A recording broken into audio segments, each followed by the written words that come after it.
So let me ask a couple of questions, and then let's take questions from the audience, and do it so that come closer so I can pass the microphone. Juha, let me start with you. So you were in this Dreamforce event, having 170,000 people around the world in San Francisco. How was AI visible in that massive event? Yeah, I'm not sure if this works either. No. I think that was the impressive thing, that it was basically present everywhere. That there was not a, you can't exactly say that there was not a session without AI, but there certainly weren't any that I saw. So there was that some kind of a concept of smart present in just about any given process that, for example, we at the sort of a customer success platform can present. And I think that was a huge change from a year back when I listened to people who were there then, that this was actually something that was quite foreseeable. Certainly in the private conversation that I still had, well, tens of, this was probably the #1 topic being discussed. So that hype really materialized in that place. Okay, a quick comment from Twitter. So it's #AI Monday. We have a real Finn watching this live streaming, sending greetings from sauna. So it's watching and listening us from sauna. That's the way to do it. Kati, I'm sure you have been planning and leading successful, difficult business changes, business transformations, and we don't need to discuss, but maybe there are some not so successful as well. There are learning points, but of those three, you mentioned that business model, technical stack, and then how to get the organization ticking for that. So, any medicine, any advice for us? How do we get the people? How do we get the organization on board on AI and this change? Oh, that's a difficult one with to change one by one. Well, I think there are very many models how to drive the change. Sometimes you need to do it as a crash thing, just, top down if there is a crisis ongoing. But I hope we are all more clever than that and can do more gradual changes in the organizations and helping people to change. But that is the most difficult thing out of those three. Okay. Can I take a comment on Sure. that? Just I think one thing when we talk about that change, one thing that people tend to forget is that it's not just about new skills and new people who can make the change. It's, if I look at the best cases that I've seen in my life, they typically come out where somebody who's been doing a job for a real long time asks a question that is stupid enough. And then somebody hears that question and figure out that, yeah, maybe we can do that now. So in other words, it's basically taking, not expecting that this thing will happen by bringing in some new people. It happens when you actually bring the people who understand the business together with somebody who can basically get them to ask really stupid questions, because that typically yields exciting. Yeah, the same learning at Kone, even just elevator maintenance is not a very difficult business at all. But still, when we've been doing remote monitoring for 30 years, and still even the best experts were not quite sure how to interpret the data. So in that sense, it gives the perspective that if you know your own things and you know your own business, you are probably the one who can also utilize the data and AI, because if you just bring somebody from outside, they don't get it. So I think it's good to stick close to your own products and close to your own customers, and then you are the best one. I agree with you to analyze the data. So we shouldn't also underestimate the importance of knowing the basics of the business.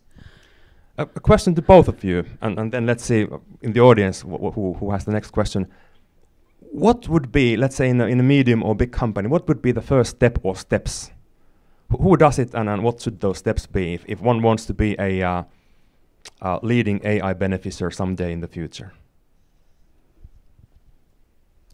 Take the best Aalto students, so recruit them and they will do the job. That's my answer. Yeah, I think my answer is that in order to do it, you have to really want it, meaning that you basically have to make a decision that is more than board saying yes and walking away. It basically means that you have to put an organization in place if that's what's required in that company. You have to put some kind of mechanism in place that can really execute it, because very often what happens is that, I'll give you an example. You have like let's say you have a traditional service business, for example, that brings in, throw it in there, let's say it brings in $1 billion a year.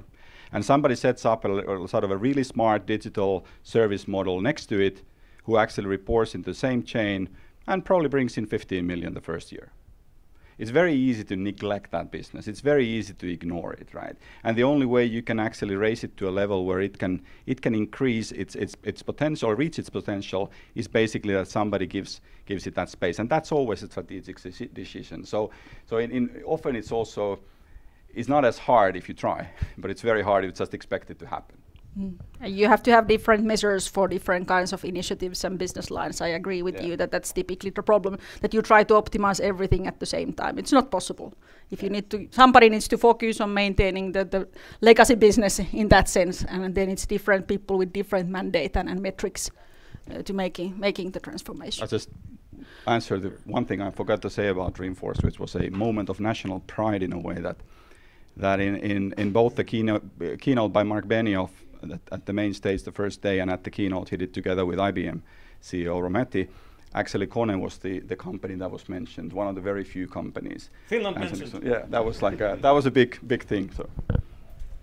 Thank you. Hey, a couple of questions from you. Who wants to start? Come closer so that you come into the picture with the microphone. So state your little name and then pass the question. Go ahead. Samuli Savo, nice to meet you. One question about the funding. I mean, how you see the funding of digital or artificial intelligence in an established organization, how you do it?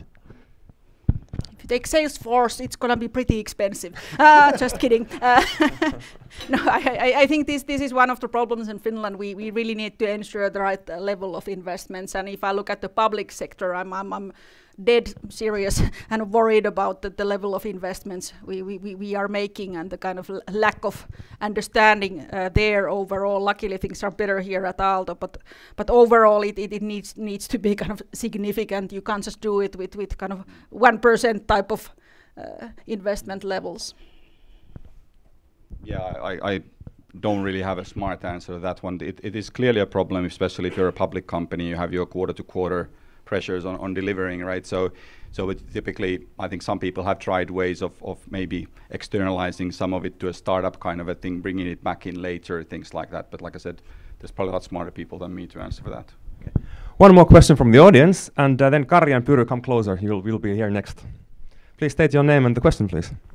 Thank you. I'm Liz. My question is, I'm curious to hear your perspective on how the GDPR, the new data privacy regulations, will impact the development of AI in the EU. And quick comment, in one of the coming AI Mondays, we certainly want to have here an expert on the European level data privacy topic. But let's see what Kati has first to answer, and maybe Juha can add on top of that. It's doable, but I hope EU doesn't come up with any further laws like this. It's a lot of work, and it will create some boundaries for what to do, but at least my understanding is that it's not going to destroy any really good business ideas. It just requires quite a lot of background work and a lot of permissions asked from the consumers, etc. But it doesn't kind of inhibit anything yet. But overall, it's a good question that the EU needs to be quite careful on that we don't start creating further laws like that, because then it can really stop the business. Yeah, I read some stats this morning again about, I think it was over 60% of CIOs were thinking they won't be ready for it at May next year. So it's going to be a... It's 95. Yeah, but that's still over 60, right? So I think it was an optimistic one. I can't remember who was. I just read it someplace just this morning. But I think, yeah, it's just like you said, Kati, that I don't think it's going to break anything. I think that the big challenge there for European companies in a way is that how is that going to let them sort of compete equally in the, how would I say, global economy, because there are also different types of legislations elsewhere. But personally, I think it's a good thing, because I think with all the technology that we are developing right now, AI is a perfect example of it. There needs to be regulation that grows with it right now, because we can also create technology that is actually able to do a lot of good, but very much bad while it's doing that. So we have to be careful about that one. I think it's one of those things that always existed. I will just learn how to cope with it, and in the end, it won't be slowing things down that much. It will cause confusion, that's for sure, for a while, but I'm an optimist. Thank you, Kati. Thank you, Juha. You may sit down, and the next 2 minutes, the last 2 minutes, in the concept of this AI Monday, we always have two speakers. Shall we clap for them first? Absolutely.